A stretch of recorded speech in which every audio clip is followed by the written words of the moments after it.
Done. अच्छा। आज जो क्लास है, मैं थोड़ा सा स्क्रीन शेयर हो जाए मुझे बता दे, ठीक है? ठीक है। शेयर हो रही है स्क्रीन? हाँ हाँ, हो रही है। ठीक हो गया। अच्छा। तो आज जो क्लास है वो बहुत ज़्यादा इम्पोर्टेंट है, क्योंकि इस क्लास के अंदर मैं आपको बताऊंगा कि आपने किन किन जो रीज़न है जिसकी वजह से बहुत सारे कैंडिडेट नॉट रिकमेंड होते हैं। और कुछ लोग तो जानते भी नहीं है कि हम किस वजह से नॉट रिकमेंड हुए और उनके रीज़न क्या है। अ, अगर हम थोड़ा सा चले आईएसएसबी के बारे में, तो जिस टाइम पे हमारा डिपार्चर डे होता है, तो उस टाइम पे बहुत सारे कैंडिडेट जब बाहर निकलते वो यही कहते हैं कि हमारा तो सारा कुछ ठीक गया है ना। ऐसा होता है ना? आपने कुछ ऐसा सोचा है कि जब आपका लास्ट डे था और आप निकल गए सेंटर से, या जब आप घर पहुंच गए आपने ये सोचा हो कि मैंने तो सारी आईएसएसबी अच्छी दी है?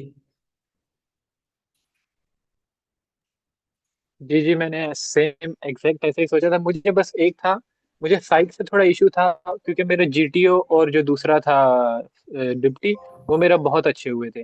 लेकिन मेरा साइक इतना खास नहीं था हुआ, तो मुझे साइक से थोड़ा था डर कि साइक कुछ कर ना दे। लेकिन मैं, वो कहते हैं ना, उम्मीद मेरी थी कि 70 to 80% होगा, मतलब लेकिन आप नहीं यही हुआ। कह रहे थे कि मैं रिकमेंड हो जाऊंगा? जी जी, बिल्कुल ऐसा ही हाँ। था। ऐसा होता है कि जब आप कहते हो ना, सेंटर से बाहर निकलते हो, तो यही होता है कि हर बंदा कहता है मैं रिकमेंड हो गया। कुछ बंदे ऐसे होते हैं वो 50-50 उनका होता है, मतलब वो कहते हैं रिकमेंड हो जाऊंगा। 50% है मैंने अच्छा दिया है, 50% मेरा थोड़ा सा इशू है। तो ऐसा होता है कि जब भी आप सेंटर से निकलते हैं और आप यही कहते हैं कि मैंने सारी आईसीएस भी अच्छी दी है, मेरे ब्लेंडर्स नहीं थे, तो आप ऐसा समझे कि आप नॉट रिकमेंडेड 100%। वो कैसे? क्योंकि जो बंदा कहता है कि मेरी आईसीएसबी ठीक गई है और 100% ठीक गई, मैं बिल्कुल ठीक गया हूँ, मैं रिकमेंड हो जाऊंगा, तो इसका मतलब यही है कि वो झूठ बोलता है। आईसीएसबी 100% ठीक नहीं हो सकती। आपने कभी ऐसा बंदा देखा बिल्कुल है जो रिकमेंड है और वो कहता है कि मैंने सारी चीजें ठीक किए थे? नहीं, ऑफ कोर्स एक्सपीरियंस किया हुआ है वहाँ पे। हमारे साथ अपने ग्रुप में जो बच्चे रिकमेंड हुए थे, उन लोगों ने भी काफी मिस्टेक्स की थी। बट द थिंग इज के ये चीज मैटर नहीं करती, मिस्टेक्स हो या ना हो। ये लोग बल्कि फर्स्ट डे पे ये बात बोलते भी हैं कि अगर आपका कोई एक या दो टास्क बुरे भी जाते हैं, तो उससे ये ना सोचे कि आप लोग नॉट होंगे। ये हाँ। आप लोगों की पूरी असेसमेंट होगी ओवरऑल। हाँ, ऐसा है कि एक टास्क ना आपको आईसीएसबी में रिकमेंड कर सकती है, और ने ना एक आपको नॉट रिकमेंड कर सकती। तो आपने कभी भी जब आप आईसीएसबी दे रहे हो तो आपको अंदाजा तो होता है कि मैं रिकमेंड हो जाऊंगा या नहीं। लेकिन जो बंदे मतलब ऐसा होते हैं कि ओवर कॉन्फिडेंस होते हैं, वो यही कहते हैं कि मैं रिकमेंड हूँ, चाहे जो भी हो जाए, मैंने 100% आईसीएसबी दी हुई है, मेरी कोई गलती है नहीं। तो जिनकी गलती नहीं होती आईसीएसबी के अंदर, वो तो इंसान ही नहीं है।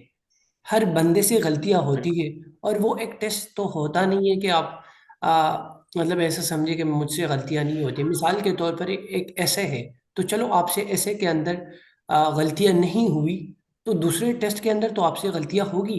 मिसाल के तौर पर हम वर्ड एसोसिएशन की बात करते हैं, तो वर्ड एसोसिएशन में आप ऐसा तो नहीं है कि आप 100% लिख लेंगे। आपसे कुछ ना कुछ तो रह जाएगा, दो या तीन तो लाजमी रहेंगे। बिल्कुल। और ऐसा भी हो सकता है कि आपने कुछ मतलब लेके ना हो, आपने बस खाली छोड़ दिए हो। तो हर चीज़ के अंदर गलतियां होती है, ऐसा नहीं है कि आईएसएसबी के अंदर गलतियां नहीं होती। तो अब जो मेन रीज़न है जिसकी वजह से 1000 आप कैंडिडेट नॉट रिकमेंड होते, तो वो यही है। सबसे पहले सुपरफिशियल बिहेवियर को हम समझ लेते कि ये क्या है। मिसाल के तौर पर अ, आप ना, आपके जो डिमेरिट्स हैं वो है नेल बाइटिंग, और आप ये लिख देते हो कि सर मैं चाय ज़्यादा पीता हूँ, इट्स माई डिमेरिट्स। तो कंट्रडिक्शन आ गया, आपने सुपरफिशियल बिहेवियर अपनाया। मतलब आपका जो मेरिट्स था वो आपने नहीं बताया, आपने डिमेरिट्स आपने नहीं बताया, आपने दूसरा डिमेरिट्स बताया जो किसी और का था, किसी रिकमेंड बंदे का था। तो अब ये भी सोचे ना कि जो रिकमेंड बंदा है, उससे अगर आप पूछे कि यार आपसे ये पूछा गया था कि आप की जो डीमेरिट है वो नेल बाइटिंग के, तो आपसे साइक ने कुछ पूछा था या डिप्टी ने कुछ पूछा था, तो जरूर उससे कुछ ना कुछ उसके रिलेटेड पूछा होगा। ये पूछा होगा कि यार आप नेल बाइटिंग करते किस वजह से करते, क्या इश्यूज है, और किस टाइम आप करते हैं। हो सकता है उसने ये बताया हो कि सर मैं ज़्यादातर फ्री होता हूँ, या मुझे कोई काम नहीं होता, मैं ओवर थिंकिंग करता हूँ, तो मैं उसी टाइम पे नेल बाइटिंग करता हूँ। तो ये उसके लिए क्या था, उसने खुद को डिफेंड किया, उसने सच बताया, झूठ तो उसने नहीं बताया। और हर बंदा इस तरह होता है कि हर बंदे के अंदर हामियां होती है, ऐसा नहीं है कि जो भी किसी न किसी में हामियां नहीं होती। जिसमें हामियां नहीं होती वो तो फरिश्ता होते, वो तो इंसान ही नहीं होता। तो आपने दूसरों को कॉपी नहीं करना। आप मिसाल के तौर पर लिख रहे हो कि मैं हार्ड वर्कर हूँ, तो आप किस हिसाब से कह रहे हो कि मैं हार्ड वर्कर हूँ? क्या आपके मार्क्स इतने हैं कि आपको हार्ड वर्कर माना जाए? मिसाल के तौर पर आपके मार्क्स 60% है और आप कहते हैं मैं हार्ड वर्कर हूँ, तो आपके मार्क्स तो 90% होने चाहिए थे, 95% होने चाहिए थे। तो आप कैसे कहते हो कि मैं हार्ड वर्कर हूँ? बिल्कुल। और एक चीज से हम्म, ये जाहिर नहीं होता कि मिसाल के तौर आपने मार्क्स ज्यादा नहीं लिए तो आप हार्ड वर्कर नहीं है, नहीं। ऐसा भी हो सकता है कि आप अपने अ, आम लाइफ के अंदर आपने कुछ फेलियर देखा और उस फेलियर की वजह से आप बहुत आगे निकल गए हो, तो ये भी हो सकता है आप हार्ड वर्कर ये भी शो कर सकते हो। हाँ, दाऊद भाई सॉरी, मैं यहाँ पे आपको थोड़ा रोकना चाहूंगा। जी। मेरा एक ना, जिस तरह आपने वो डीमेरिट की बात की ना, हम्म। तो इस तरह का ना मेरा भी एक है, बट वो मैंने अपने डीमेरिट में लिखा नहीं है। मैं आपसे अपने मेरिट और डीमेरिट भी सही करवाऊंगा। तो इंशाल्लाह। ऐसा है ना कि लाइक मैं जब जब सोचता हूँ ना, जब कोई यूं होता है, कोई टेंशन होती है या कोई प्रॉब्लम होती है, प्रॉब्लम इन सेंस के आप ये कह लो, फॉर एग्जांपल चेस खेलते हुए, ठीक है, जब मुझे कोई लगता है कि यार मेरे पास क्या सोल्यूशन है, जब मैं सही फंस जाता हूँ किसी चीज में, या कोडिंग करते हुए कोड थोड़ा खराब हो जाए, तो मैं ये जो अपना जो होंठ है ना, इसको छीनता हूँ, ठीक है। तो लाइक ये मैं डीमेरिट में लिख सकता हूँ। एग्जैक्टली लिख सकते हो। अब देखिए ना, बहुत सारे मैंने जिस तरह आपको बताया कि डिमेरिट्स का मतलब ये नहीं है कि आप जीरो है, आप लूजर है, ये आप बहुत मेंटली डिस्टर्ब है।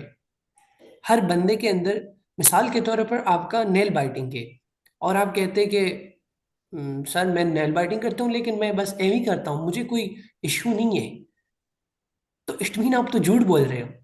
और झूठ आईसीएसबी में नहीं चलता।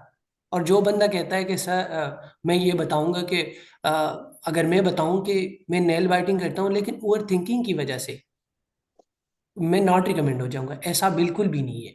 आपने देखे होंगे कि हम्म, ऐसे बंदे होते हैं कि वो डिमेरिट्स वो लिखते हैं जिनको वो डिफेंड करते हैं।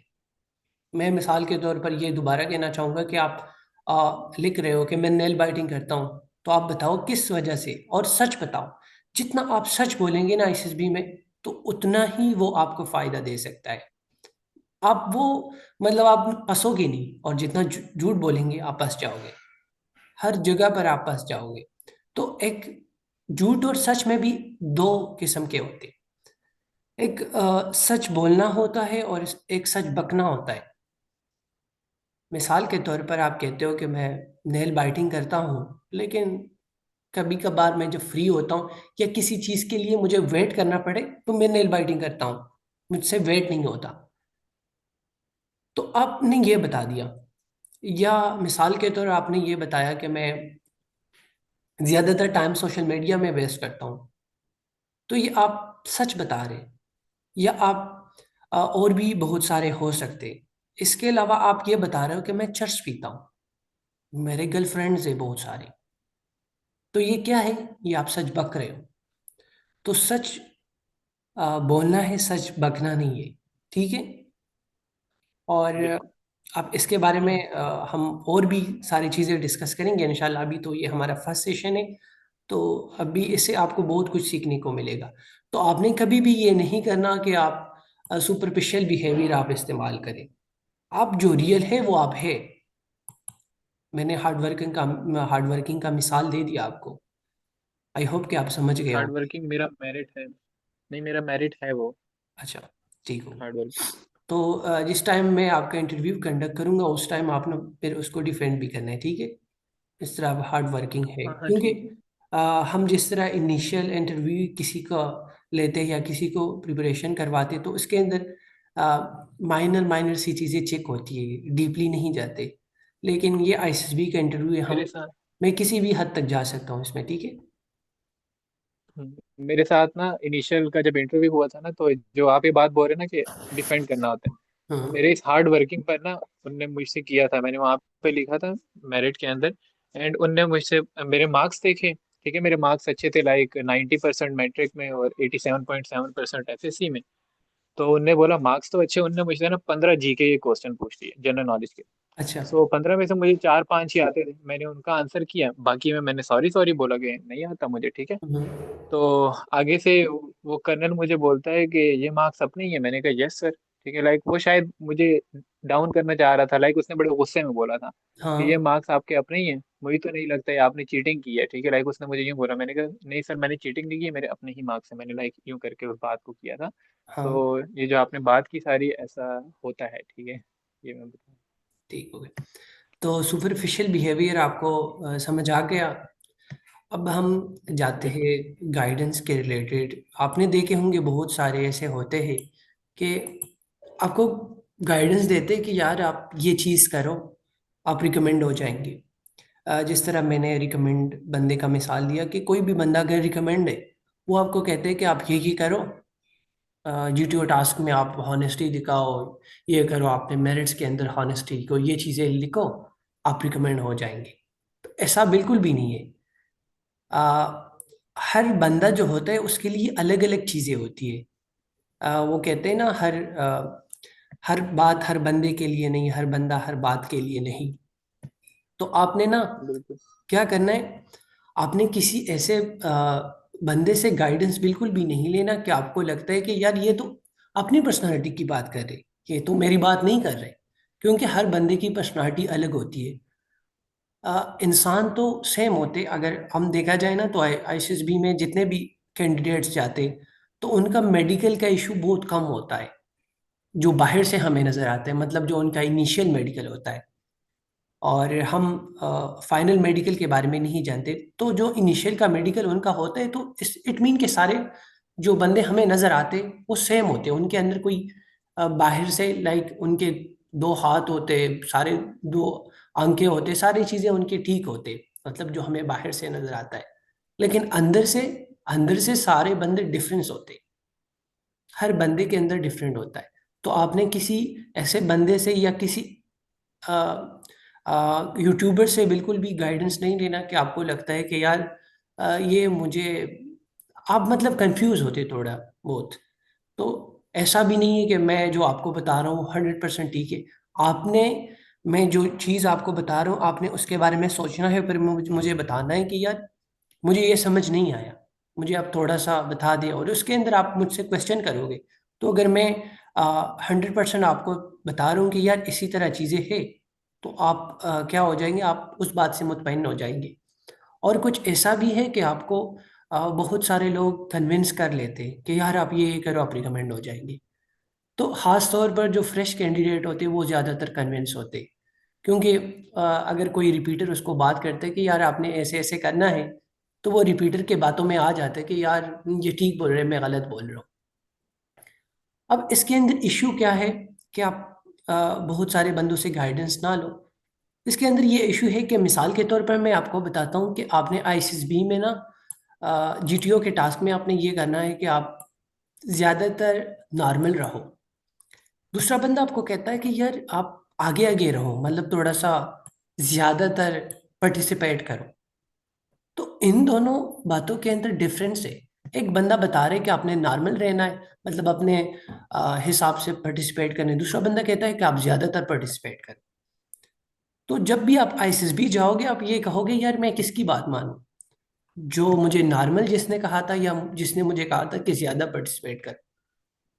तो फिर आप उधर अपने उन दोनों जो थॉट्स थे दो बंदों के, तो उसके अंदर आप कंफ्यूज हो जाएंगे। आप फिर कहोगे यार मैं क्या करूं। तो जब जिस टाइम आप कंफ्यूज होते, तो आपकी आईसीएसबी बढ़ जाती है। आप समझ गए 2 नंबर जो 2 नंबर आ मैंने गई। बात की। जी समझ आ गई। अच्छा।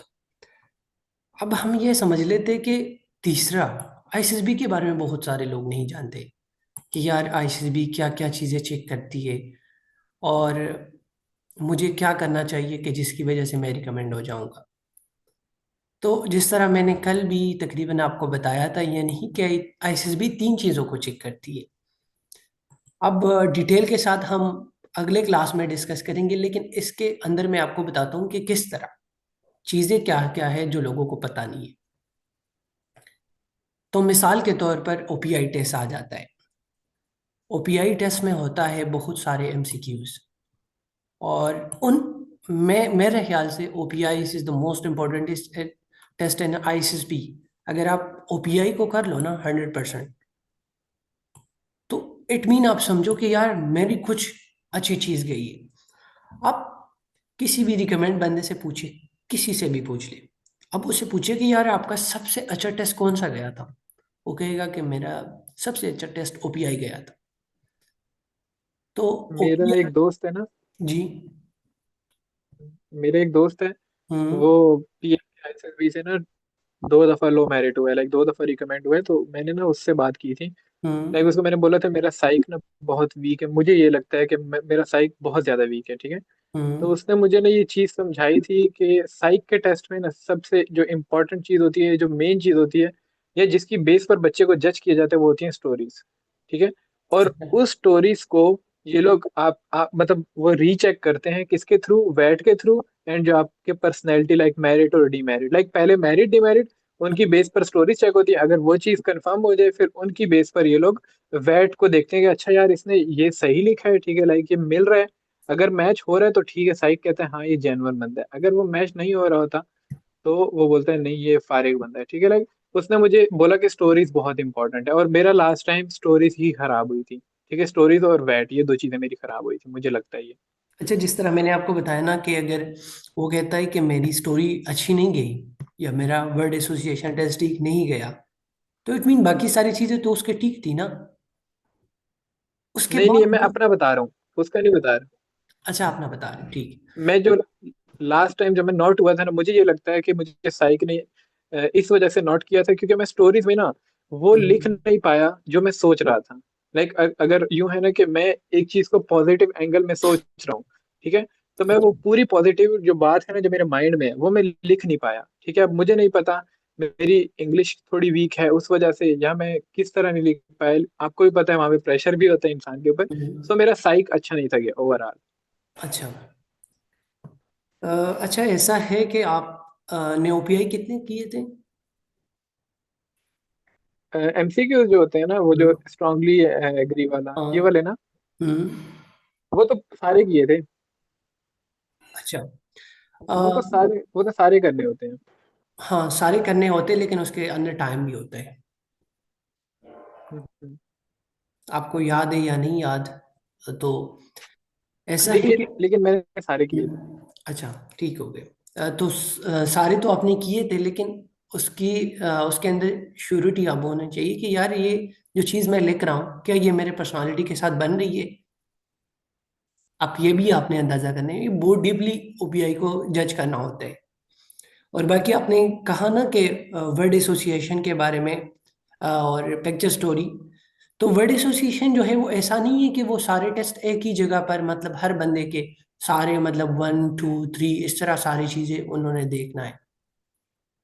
उन्होंने बस सिर्फ आपके जो वर्ड एसोसिएशन है, ज्यादातर जो नेगेटिव हो, ज्यादातर वही देखते हैं कि यार आपने किल पे क्या सेंटेंस बनाया है, या आपने सिक्स पे क्या सेंटेंस बनाया है। सेक्स हो गया, इसके अलावा ये किल हो गया, बहुत सारे चीजें ना, ठीक है। तो आप ही वो चीजें चेक करते हैं, क्योंकि अगर हर बंदे के टेस्ट चेक होंगे तो जाहिर सी बात है, एक बैच के अंदर तो 200 बंदे होते, एक एक साइक के पास 10 10 बंदे होते। और साइक ने तो वर्ड एसोसिएशन भी चेक करना होता है, उसने सेंटेंस कंप्लीशन भी चेक करना, सारी चीजें चेक करनी होती है। तो बाकी ये चीजें इंशाल्लाह इस जो हम क्लासेस ले रहे हैं इसके अंदर क्लियर हो जाएगी सारी चीजें, चाहे वर्ड एसोसिएशन है, चाहे आपका स्टोरी। तो आपने ना आईसीएसबी के अंदर तीन चीजें करनी होती है। मिसाल के तौर पर आप ओपीआई के अंदर लिखते हैं कि ये एमसीक्यूज अ, आया कि डू यू लव स्मोकर। तो उसके अंदर ऑप्शन आए कि strongly agree, strongly disagree, mostly agree, mostly disagree, neutral, slightly agree, slightly disagree, तो आप क्या लगाओगे? मैं अपना बताऊं? हम्म। मैं तो स्ट्रांगली डिसएग्री लगाऊंगा, क्योंकि मैं जब भी कोई स्मोकर मेरे साथ होता है ना, तो आई डोंट नो, मुझे शायद एलर्जी है, तो मुझे ना मेरा सांस बंद होता है किसी स्मोकर के साथ, या कोई वेप वगैरह इस तरह की, या चर्स वगैरह जो पीते हैं ना मेरे साथ, तो मैं बिल्कुल उस जगह पे रह नहीं पाता। अच्छा, तो आपसे जब डिप्टी प्रेसिडेंट इंटरव्यू करेगा ना, तो वो यही आपको बताएगा कि यार आपके दोस्त है, आप मिसाल के तौर में आपसे पूछता हूँ, आपके दोस्त है? नहीं, मेरा कोई दोस्त ऐसा नहीं है जो पीता हो, लाइक जिनके साथ मैं नहीं होता नहीं, हूँ रेगुलर। मैं बहुत, हाँ। क्वेश्चन को समझ के आंसर देना है। मैं कहता हूँ आपके एक दोस्त है। जी, दोस्त तो हैं मेरे। हाँ, फिर वो आपसे पूछेगा कि अच्छा आपके दोस्त है, तो बताओ यार कितने दोस्त है आपके? तो मेरे, अच्छा हाँ ठीक है मैं समझा क्वेश्चन पूछ रही। हाँ, बोले बोले। मैं ये लाइक मेरे ना ज्यादा दोस्त नहीं है, मैं कम दोस्त बनाना प्रेफर करता हूँ। लाइक सोशल बहुत हूँ, मैं इंट्रोवर्ट हूँ, नहीं एक्सट्रोवर्ट हूँ, सॉरी। एक्सट्रोवर्ट हूँ, यूं है कि यूनिवर्सिटी में कोई 8वें सेमेस्टर का भी मिल जाए ना सामने से, तो मैं हम्म। उससे बिला झिझक, मुझे कोई वो नहीं होता कि यार ये सीनियर है, मैं हर किसी से बात कर लेता हूँ। एचओडी से यहाँ तक कि हमारी यूनिवर्सिटी का जो हेड है, उसके सामने भी लाइक मैं उससे भी हंसकर बात कर लेता हूँ। लेकिन मेरा यह है कि मैं फ्रेंडशिप्स रखने में थोड़ा हूँ इस तरह के, मैं बहुत कम दोस्त बनाता हूँ। लाइक हाँ, मैं लोगों पे इतना जल्दी ट्रस्ट नहीं कर सकता। दोस्त तो बस दो या एक होता है जो जिससे क्लोज फ्रेंडशिप होती हाँ। है। तो जिस तरह वो आपसे बात करेगा ना कि यार आपके दोस्त है, आप कहोगे जी सर है, वो आपसे फिर पूछेगा कितने हैं, आप कहोगे सर दो है, वो फिर पूछेगा यार वो क्या क्या मतलब आपको उनके अंदर क्या क्या चीज़ अच्छी लगती है, आप कहोगे सर वो मतलब कुछ भी रिस्पेक्टफुल है, सपोर्टिव है, मोटिवेट करते हैं, ये चीज़ें फिर आप बता दें। फिर वो कहेगा यार बताओ ना उसके अंदर मतलब खामियां कौन कौन सी है जो आपको बुरी लगती है। मिसाल के तो आपने कहा कि सर वो फूडी ज़्यादा है, कभी ना कभी स्मोकिंग भी करते। तो इधर क्या आ गया, कंट्रडिक्शन आ गया। अब समझ गए कि एक जगह पर आपने लिखा स्ट्रांगली डिसएग्री, और एक जगह पर आपने लिखा, आपने बताया कि मेरे दोस्त स्मोकिंग करते। तो इन दोनों के अंदर जब भी बिल्कुल कॉन्ट्रडिक्शन आएगा, आप पकड़े जाओगे। वो कहेगा ये तो झूठ बोल रहे हैं, ये तो मुझे अपना अच्छा दिखाने के लिए मेरे सामने बन रहा था साइक, और डिप्टी कुछ और लिख लेगा। तो जिस टाइम फिर डिस्कशन वो करेंगे एक दूसरे के साथ, तो उसी टाइम पे वो ये कहेगा साय कि यार इसने मुझे ये बताया था, आपको क्या बताया था? तो वो कहेगा कि इसने ये बताया था। क्योंकि जिस टाइम डिप्टी को इंटरव्यू दे रहे होते हैं उसी टाइम वो लिख रहा होता है, तो वो सारी चीजें वो फिर डिस्कस होती बिल्कुल। है उधर। तो इस वजह से मैं कह रहा हूँ कि आपने चीज़ों को डीपली, खासतौर पर ओपीआई को डीपली आपने सारी चीज़ें करनी है। तो इसका मतलब ये है कि जो आपने लिखा था वो और जो आपने बोला वो एक दूसरे में तजाद आ गई। जब तजाद आएगा तो नॉट रिकमेंड हो जाता है बंदा। फिर बिल्कुल। फिर आपने लिखा कि आपसे एक और एमसीक्यूज आया कि आई एम रिस्पॉन्सिबल, आपने लिखा है ना, एग्री लिखा है उसके अंदर या स्ट्रांगली एग्री लिखा है। तो आपसे फिर अपने रूटीन के बारे में पूछेगा कि यार आप अपना रूटीन बताओ, क्या क्या करते हो, क्या क्या नहीं करते, ये चीज़ें इस तरह आपने। और फिर आप उसके अंदर भी जो भी बंदा मुझे कहता है कि सर मैं आई एम रिस्पॉन्सिबल, तो हम्म, ये मेरे ख्याल से द मोस्ट वर्स्ट डिमेरिट है, सॉरी मेरिट है जो मुझे लोग बताते। हालांकि अगर हम देख ले अपनी जिंदगी के बारे में, जो ज्यादातर टीनेज होते वो क्या होते, वो रिस्पॉन्सिबल हो ही नहीं सकते। बिल्कुल। हो ही नहीं सकते मैं मतलब। डिसिप्लिन्ड हूँ, डिसिप्लिन्ड हूँ, रिस्पॉन्सिबल नहीं हूँ। हाँ, तो जो बंदा कहता है मैं रिस्पॉन्सिबल हूँ वो झूठ बोलता है।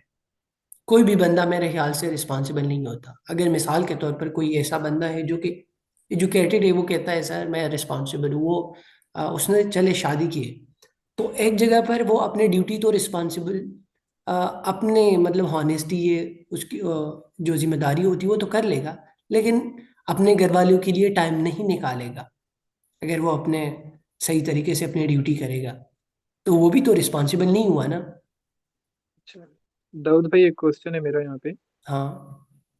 कि मेरा ना लाइक मेरी पर्सनैलिटी में ये चीजें मैंने जज की हुई है। अब हम्म। पहले तो आपने मुझे ये बताना है कि ये डीमेरिट है या नहीं है, ठीक है, लाइक हम्म। ये बुरी बात है या नहीं। अगर तो वो बुरी है तो आपने मुझे बताना है कि इसको मैं कैसे ओवरकम कर सकता हूँ। ओके। अब आपने शायद नोट भी कर लिया हो, लाइक जब से मैं आपसे बात कर रहा हूँ मैं हम्म। हर एक चीज को बड़ा ओवर एक्सप्लेन करता हूँ।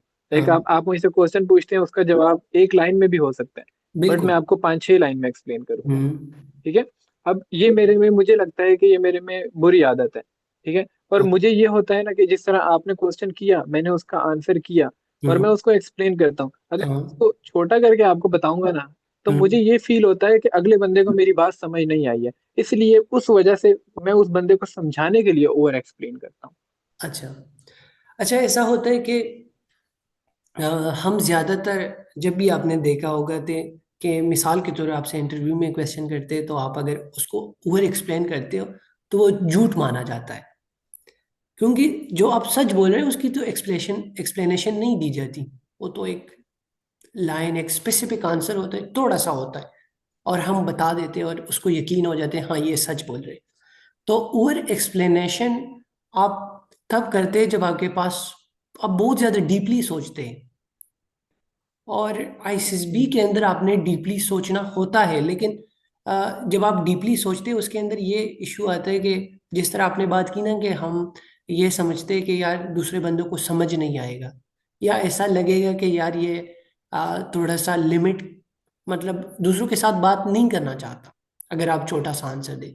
तो आपने ये सोचना है कि यार दूसरे जो सोच रहे हैं वो तो सोच रहे हैं, लेकिन उनकी खास तौर पर जो ज़्यादातर हम किसी और जगह पर जाते, यूनिवर्सिटी में होते, तो जब आप ज़्यादातर एक्सप्लेनेशन लोगों को देते ना, वो इन बात को फिर वो सुनते भी नहीं, कहते यार ये एम ही लगा हुआ है, इसकी मतलब ये कोई साइक है क्या है, थोड़ा सा मेंटली डिस्टर्ब है। तो आपने ये जहन में रखना है कि आपने एक हर बंदे के साथ लिमिट तक रहना है।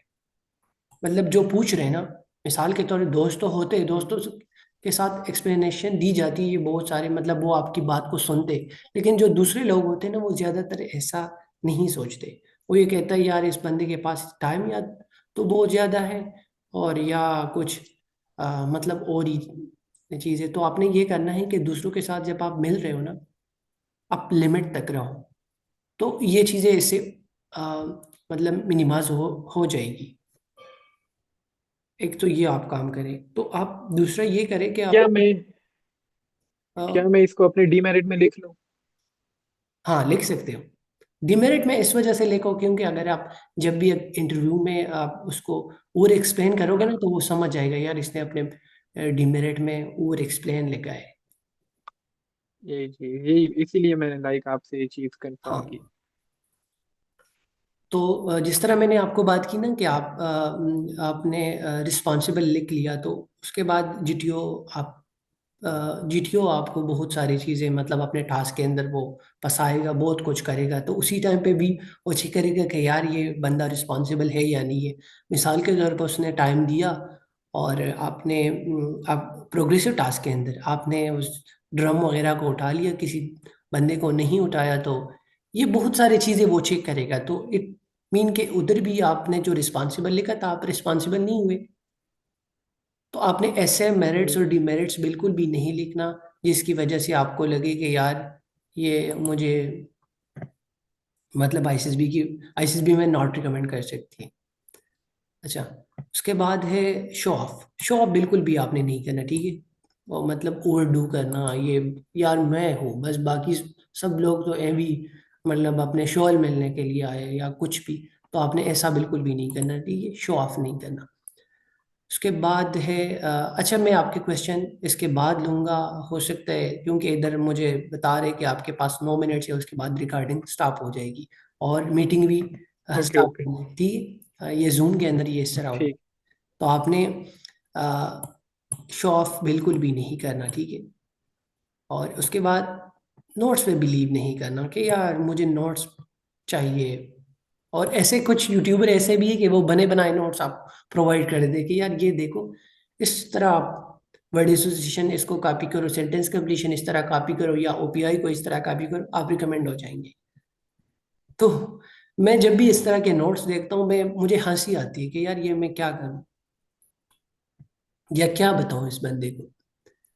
अब बहुत सारे बंदे ऐसे होते हैं कि वो अपने पर्सनालिटी पे वर्क नहीं करते ज्यादातर, जिस तरह मैंने बताया कि नोट्स पे बिलीव करते हैं। आपने पर्सनालिटी पे वर्क करना है, और ये भी मैं आपको बताऊंगा कि आपने कैसे कैसे वर्क करना है और कैसे कैसे चीज़ों को आगे लेके जाने, अपने पर्सनालिटी को इम्प्रूव करना है। आपको क्या क्या करना चाहिए, किस तरह रूटीन अपनाना चाहिए। तो ये चीज़ें भी हम मतलब इस सेशन के अंदर नहीं, लेकिन दूसरे सेशन के अंदर हम इनको डिस्कस करेंगे इंशाल्लाह। तो ये भी इनको पता नहीं होता कि आपने पर्सनालिटी पे कैसे काम करना है। उसके बाद मिक्सअप रूटीन, मतलब एक जगह पर दो तीन वर्ड एसोसिएशन बनाए, दूसरे पे हमने बनाया कि यार थोड़ा सा कुछ आर्टिकल देख लेते, कुछ तीसरे पे हमने बनाया कुछ चले हम लेक्चर एड कर लेते। इस तरह मिक्सअप रूटीन उनका होता है। या बस इस तरह होता है किसी जगह पर मतलब मोबाइल में लगे होते, बस थोड़ा सा टाइम मिल जाते वो कर लेते। हर चीज़ का एक स्पेसिफिक टाइम होता है, और अगर आप उसी तरह स्पेसिफिक टाइम पे नहीं चलोगे तो मतलब ये मिक्सअप रूटीन है, आप अपनी चीज़ों को नहीं कर पाएंगे। तो आपने हर चीज़ को टाइम देने लिए, मिसाल के तौर आप ने करना है कि मैं इस टाइम रनिंग करूंगा और इस टाइम पे मैं किसी भी चीज़ को टाइम नहीं दूंगा, और ये मेरी स्टडी का टाइम होगा। ठीक है। उसके बाद उनका बिलीफ सिस्टम बहुत ज़्यादा वीक होता है। अब उनको ये लगता है कि यार ये मिलिट्री कॉलेज वाले होते, ये कैडेट कॉलेज वाले होते, ये एपीएस वाले जो होते ये रिकमेंड होते, हम तो रिकमेंड होने वाले नहीं है।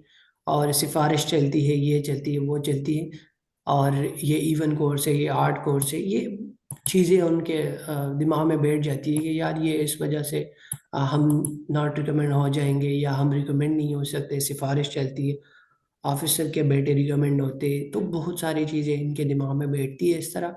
और बिलीफ सिस्टम हमारा तब वीक होता है जब हमें अल्लाह पे यकीन नहीं होता, या खुद पे यकीन नहीं होता, या हमने जो कुछ मेहनत की होती है, हमने जो कुछ सीखा होता है, हमें उस पर यकीन नहीं होता।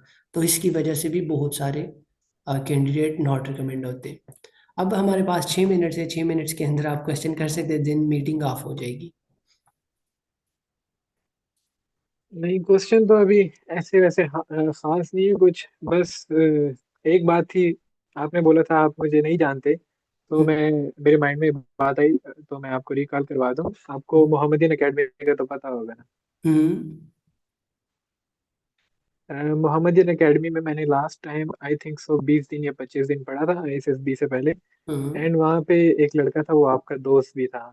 अब मुझे उसका नाम भूल गया, वो उसकी लाइक आपके साथ हाइकिंग पे पिक्स थी, मैंने देखी थी। तो हम्म। वो पुरानी बात है, आपको शायद भूल गई हो। हम्म। तो अभी शायद आपको मैं याद आ गया हूँ, या थोड़ा बहुत आइडिया लग गया हो कि मैं कौन था कौन नहीं। अ, हो भी सकता है, मैं दोबारा आपका पिक्चर देखूंगा तो मुझे अंदाजा हो जाएगा। हाँ। एंड सेकंड बात कि दाऊद भाई, मैं आपको ना मेरिट्स एंड डीमेरिट्स अपने भेजूंगा। ठीक है, अब आपने ना फिर मुझे बताना है सेलेक्ट करके कि कौन से मुझे रखने चाहिए, क्योंकि मैंने ना ऐसे किया था। मैंने अपने मेरिट्स जो है ना, मुझे दोस्त ने कहा था, वो जो हम्म। रिकमेंडेड है ना, उसने मुझे कहा था कि बी यूनिक। ठीक है, लाइक उसने मुझे ये बोला था कि जिस तरह आपने बात की बी कि क्या? एक साइक के पास इतना टाइम नहीं होता कि वो हर एक चीज बी उसने क्या? यूनिक। ठीक है, बी लाइक यूनिक?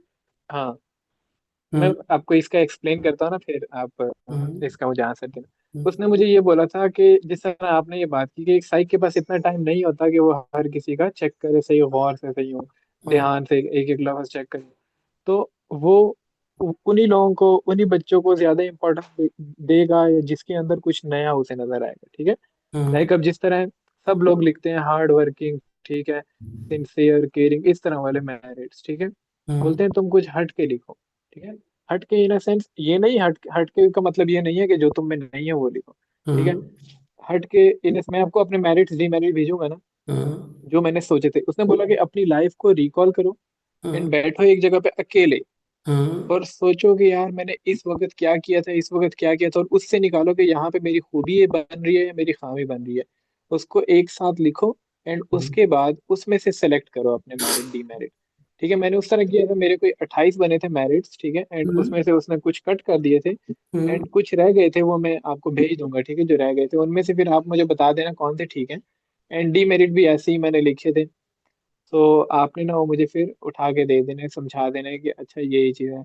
और उसने मुझे ना ये चीज़ बताई थी, मैंने उससे ना एक क्वेश्चन किया था, ठीक है, कि लाइक हम्म। मैं ना लास्ट टाइम क्लीन शेव करके गया था, तो इस हम्म। टाइम मैं क्लीन शेव करूँ या ना करूँ, तो उसने मुझे इसका जवाब दिया था कि यार खुद के साथ क्लियर हो जाओ, ठीक है, लाइक तुम उन अगर उनने बोला ठीक है कि तुमने क्लीन शेव क्यों नहीं की, ठीक है, लाइक तुमने ऐसी दाढ़ी क्यों रखी है, ये तो हम्म। इस्लाम में है ही नहीं, ठीक है, लाइक उसने ऐसा कुछ बोल दिया, तो तुम हम्म। उसे बोल दोगे सर मुझे अच्छी लगती है, ठीक है, सर मुझे अच्छी लगती है, सिंपल बोल दे। अगर वो तुम्हारे पास अगर कोई रीजन नहीं है ना कि मैंने ये क्यों किया, उसे बोल दो कि सर मेरे पास इसका जवाब नहीं है, मुझे मैंने बस किया है, मुझे अच्छा लगता है, मैंने इसलिए किया, लाइक स्ट्रेट फॉरवर्ड उसने मुझे बोला था ऐसे। यही अब तो मैंने मुझे नहीं पता वो ठीक बोल रहा था, हाँ। यही तो मैंने आपसे कहा ना कि जो सच है वो सच है। इसको मैं इस तरह मतलब आप के दोस्त ने बोला कि बी यूनिक ना।